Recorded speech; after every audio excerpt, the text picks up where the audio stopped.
Ya, assalamualaikum warahmatullahi wabarakatuh. Lanjut di part 11, bagian bab 11. Bagaimana selanjutnya? Ya, Bang Parlin sama Nia yang kedatangan tiba-tiba kakak iparnya. Kulirik Bang Parlin, dia terlihat masih berusaha menahan tawa. Tadi sangka suamiku yang pendiam ini bisa juga bercanda. Dan candaannya juga tidak tanggung-tanggung ngepet. Apa yang akan kau katakan lagi? Abang ipar ini sepertinya serius. Kasihan juga dia abang iparku. Kakakku memang terkenal tukang utang. Bahkan sama almarhum ayah kami pun sudah sering banyak. Semua demi gaya hidup. Mereka mencicil rumah di kawasan tergolong elit. Dan akhirnya mereka pun jadi terlilit utang. Suaminya bekerja sebagai security. Sedangkan kakakku dulu guru honorer, akan tetapi sekarang tak mau mengajar lagi karena tak kunjung naik jadi ASN. Aku sudah putus asa, Parlin. Tak tahu mau bagaimana lagi. Sekiranya dapat penwarisan itu masih kurang untuk bayar utang. Mulai dari koperasi sampai pinjol, kata abang iparku lagi. Terus ku tatap Bang Parlin, nunggu apa yang akan dia katakan. Dia justru menatap aku balik. Ku angkat kedua bahu dan membuka kedua tangan tanda terserah. Apa kabar Bang Parlin akan jujur atau dia teruskan candaannya. Sebenarnya bukan ngepet bang, tapi pedet, kata suami. Pedet? Maksudnya anak sapi gitu? Iya bang, sapi pedet bisa menghasilkan uang yang banyak, jawab suami. Sementara aku terus menyimak membicara mereka, baru ini ku tahu pedet itu anak sapi. Bagaimana caranya? Tanya bang ipar. Ya mudah saja, pelihara sapi pedet 10. Dalam setahun utang kalian bisa lunas, kata suami. Kok bisa gitu? Ya bisalah, modal pedet hanya sekitar 5 juta satu ekor. Abang besarkan selama setahun lebih, sudah bisa dijual 16 juta. Untung 11 juta satu sapi. Kali 10 sudah 110 juta. Utangnya gak sampai segitu kan, kata suami. Abang iparku menganggukkan kepala. Dalam hati aku memuji suamiku ini. Ternyata bisa juga dia cari solusi. Ngepet dia plesetkan jadi pedet. Tapi aku kerja Parlin, lagian mana ada modal, kata abang iparku lagi. Bukan maksud menghina ya bang, tapi kerja satpam itu susah meningkatnya. 10 tahun abang kerja, paling jadi kepala satpam. Tetap makan gaji. Kalau pedet, dalam 10 tahun, abang sudah bisa menggaji orang. Terus sesuaikan pendapatan dengan keinginan serta kebutuhan. Misalnya gaji hanya 4 juta, ngisi rumah 2 juta setengah. Itu sama dengan mengikatkan tali ke leher kita, kata suami lagi.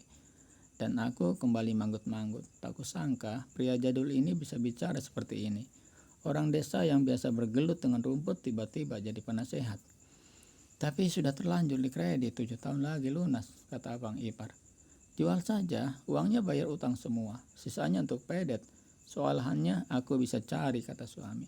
Dalam 7 tahun abang bisa beli rumah lebih dari itu. Tak pusing bikin utang, sambung suami lagi.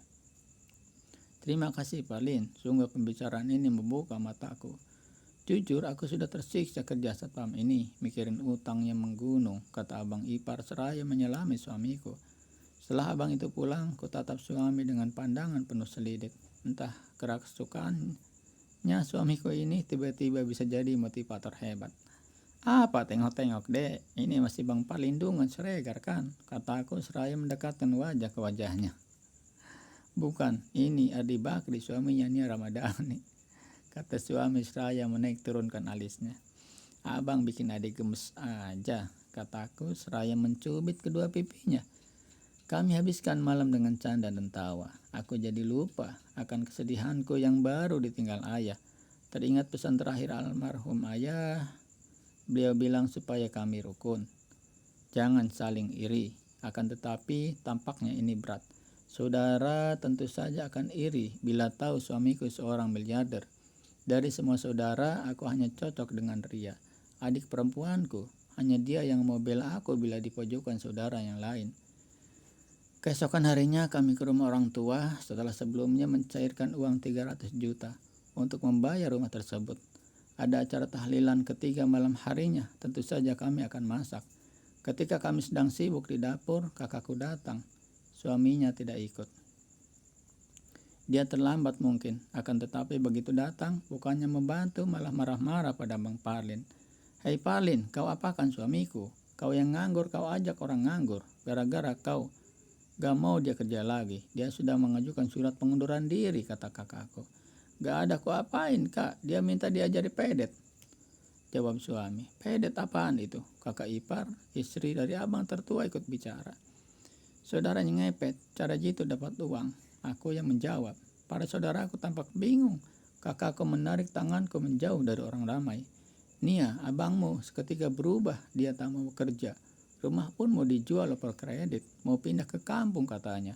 Padahal ku suruh dia ke rumah kalian belajar ngepet, malah berhenti kerja," kata kakakku. "Kakak suruh abang belajar ngepet?" tanyaku seakan tak percaya. "Iya, kalian enak, mudah beli ini beli itu. Kalian aja abang mau bisa belajar seperti Parlin," jawab kakak. "Istighfar kak, itu dosa," kataku lagi. "Aku sudah lelah Nia, menghidupkan HP pun aku takut karena diteror pinjol. Turuti saja apa kata abang, bila dia jual rumah, biarpun daripada hidup tak tenang," kata aku. "Aku akan jadi orang kampung," kata kakak. Raut wajahnya tampak sedih. "Orang kampung itu bukan sesuatu yang memalukan kak. Aku sudah ke sana. Pekerjaan paling mulia itu petani," kataku lagi. "Entahlah Nia, abangmu ancam menceraikan aku bila aku tak menurut," kata kakak lagi. Ternyata sampai segitu seriusnya abang iparku itu. Perkataan Bang Parlin ternyata benar-benar membuka matanya. Malam harinya ketika tahlilan diadakan, hujan gerimis turun. Entah karena apa, orang yang biasa membaca doa tidak datang. Ada 4 orang yang biasa bawa doa, akan tetapi kebetulan tak ada yang datang.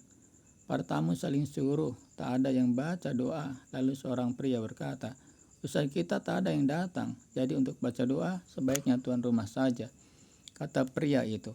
Semua mata lalu mengarah ke abangku. Sebagai yang lebih tua, dia kami harap bisa bawa doa. Akan tetapi dia malah menyuruh adikku.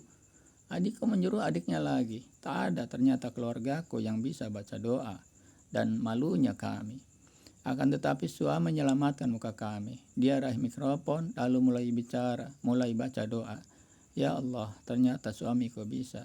Suaranya juga merdu, tak kusangka. Sungguh tak kuduga, ternyata di balik rambut gobelnya dia menyimpan otak yang cemerlang. Aku sampai menangis ketika suamiku menyebut nama ayah di dalam doanya. "Abang Gobel, kau selalu membuat aku meleleh." Masya Allah.